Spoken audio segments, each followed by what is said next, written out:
Well, Brent is here, and he's going to tell us all about the books, DVDs, CDs, and it looks like this is a book week. There's a lot of new books out, a lot of new books for a lot of different age groups and different types of readers too. We do have a little bit of music that came out this week. Okay. There was a band that I liked a lot in the late '80s called the Pixies.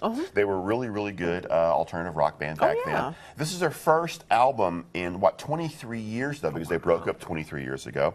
What this album is essentially a collection of songs that they have released recently as a bunch of different digital downloads that have been available. Now it's first time available as one full album. The thing about the Pixies is they're a really good rock band, and they're very, very influential for other bands that came after them. For instance, Nirvana, very influenced by the Pixies. Kurt Cobain admitted many times that basically he just ripped off their sound to find a sound for Nirvana. So I'm glad that they're back with some new stuff. I'm missing the fact that their original bassist, Kim Deal, is not in the band. So her bass playing is not there, and her backing vocals aren't there. So they have a guy imitating her for the backing vocals. It's not the same. Yeah, that doesn't work. It doesn't sound like but I will say that even having said that, it's still better than a lot of other rock albums that have come out this year, so it's worth checking out. All right. Strange movie out on DVD called Labor Day, and I'll call it a strange movie because it is being promoted as a romantic sort of, girls' night in sort of movie. Make sure you get this for Mom for Mother's Day. And what it's about is an escaped criminal who basically is holding a family hostage where he can hide. So he's pretending to be, I guess, the guy of the house. And what's weird is somehow they actually do begin to fall in love. Become a family. Wow. Right.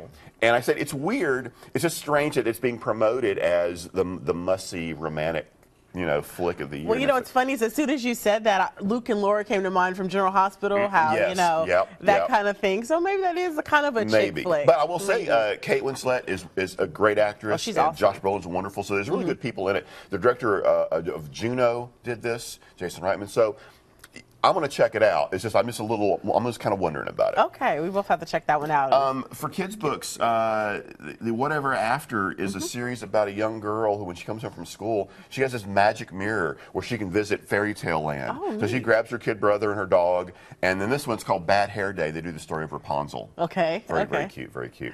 All right, so this one, how many series has there been, or is it? This is I believe, the third or fourth one in that series. All right, so just fun.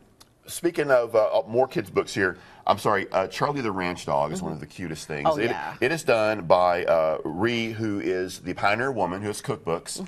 And so it's the story about her family. Basically, it's about her basset hound, Charlie, who loves to eat bacon and take naps. So what happens is Charlie will fall asleep, wake up, and there's this new story to learn. So a cat may come to the ranch, another dog. This time a calf is born. And Charlie wakes up and wonders why there's a baby cow in his bed with his blanket going, hey, where's my bacon?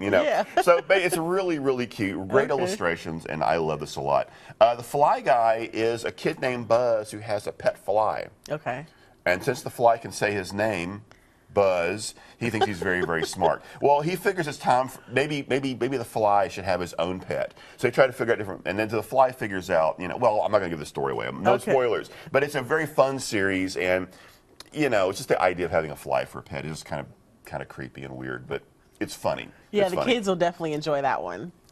Couple very, very popular women. I'm looking at these Diane ladies. Keaton and Bette Midler both have books out. Bette Midler's is a reprint of a book that she put out in 1980 called View from Abroad. That was about her world tour in 1979. Now, back then, she wasn't really an actress yet. She was still a stage performer and a singer. And really, looking at this story of that tour, and it's a lot of fun. You realize she sort of paved the way for Madonna, Cyndi Lauper, Britney Spears, Lady Gaga, Katy Perry, and a lot of it's just a lot of fun to remember that that's what she did before she became known as an actress, basically. Now, of course, Diane Keaton has been known as an actress for quite a long time, and this is one of her second books. Basically, it's a memoir about herself.